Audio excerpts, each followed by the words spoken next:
29,48.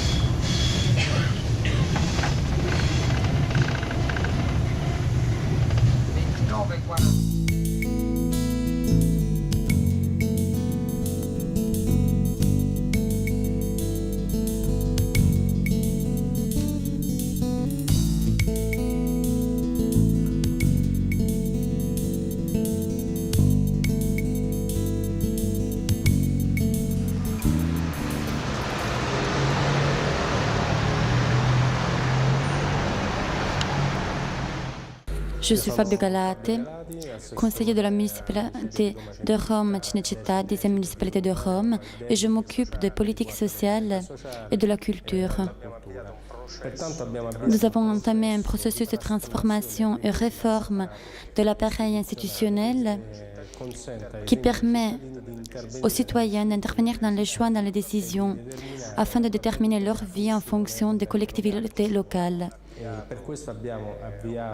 Voilà pourquoi nous avons réalisé un parcours de participation par le biais du plan de zone sociale, un plan qui permet d'activer des projets d'expérimentation de systèmes qui s'adressent surtout à ces citoyens qui veulent s'auto-organiser pour déterminer leurs propres conditions de vie dans notre territoire.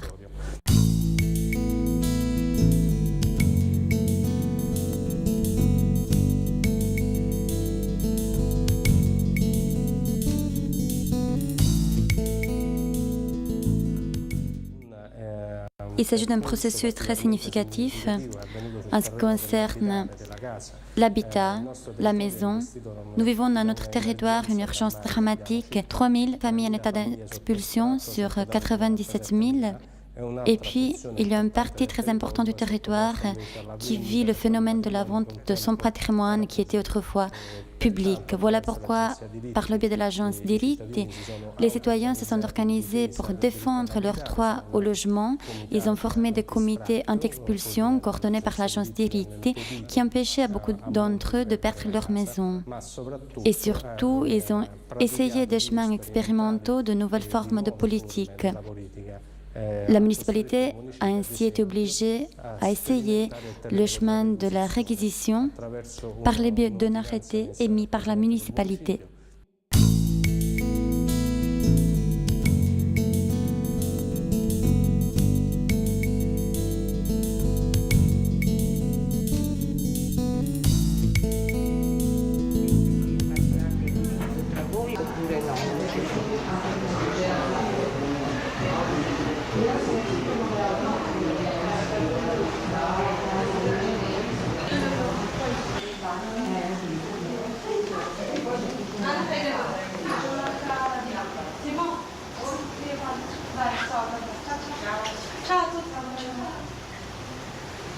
Grazie. Perché quando dimostrare che era pericoloso?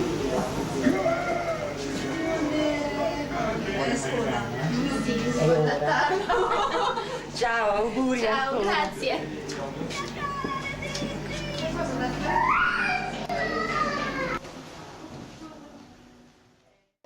Bonjour tout le monde, je m'appelle Simona Pansino. J'habite dans cet immeuble. C'est l'immeuble de Lollis occupé qui se trouve dans le centre de Rome. L'un des centres qui reste encore populaire, mais pas pendant longtemps. Nous sommes entrés ici en 2002. Il s'agissait d'un ancien bureau du travail qui avait été fermé 2 ans auparavant. Lorsqu'on l'a occupé, on l'a sauvé de la spéculation immobilière par une grande société qui se trouve à Milan, Almerium SARL, une société qui avait dit que ce bâtiment était insalubre, ce qui n'est pas vrai.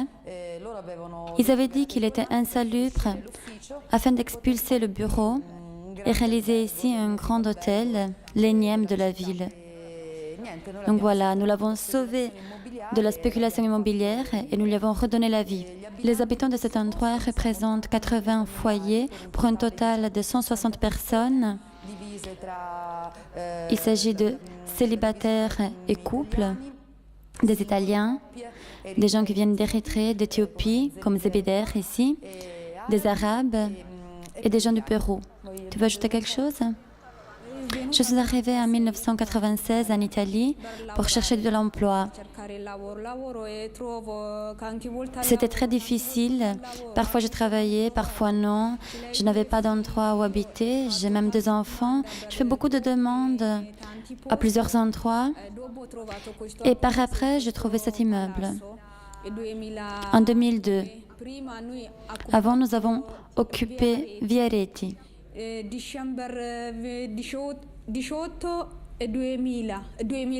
Donc en 2001, on a occupé Viaretti.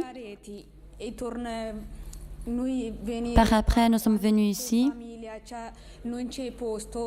C'est difficile quand tu as une famille, tu n'as pas d'endroit où habiter, tu as 3 enfants et mon compagnon habite Via Dolores. À un certain moment, je n'avais pas de travail, je n'avais rien du tout et ici, il m'aide. Voilà. Il est très difficile pour moi de parler italien.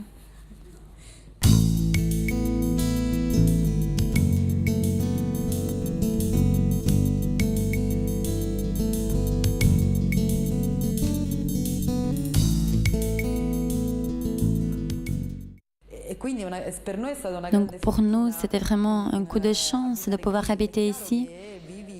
Il est évident que tu ne vis pas bien car tu n'as pas une indépendance.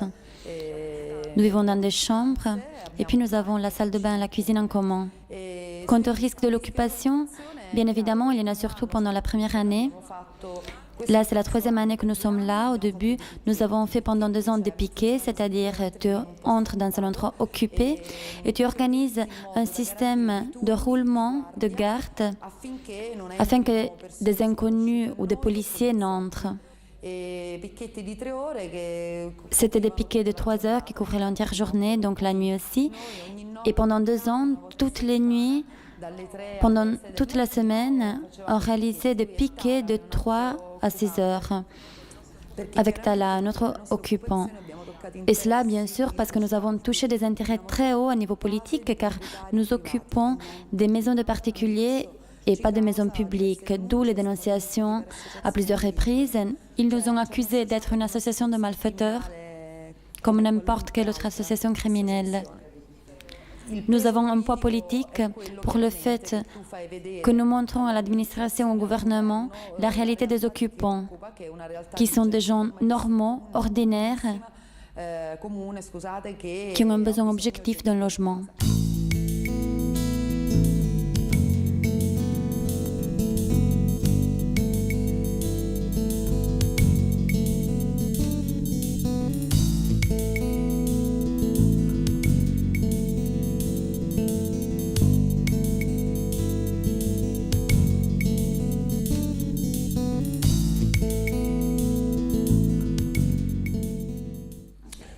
Bonjour, je suis Fabrizio Nizzi.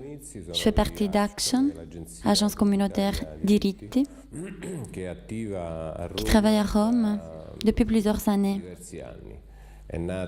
Cette agence est née dans l'été 2002 et au cours des dernières années, il a réalisé plusieurs démarches en ce qui concerne l'accès au droit. On a réalisé un parcours de formation.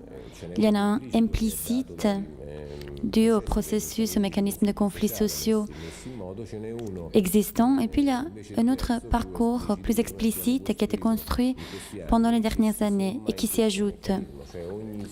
Tous les 6 mois, les associés d'action et les occupants de maisons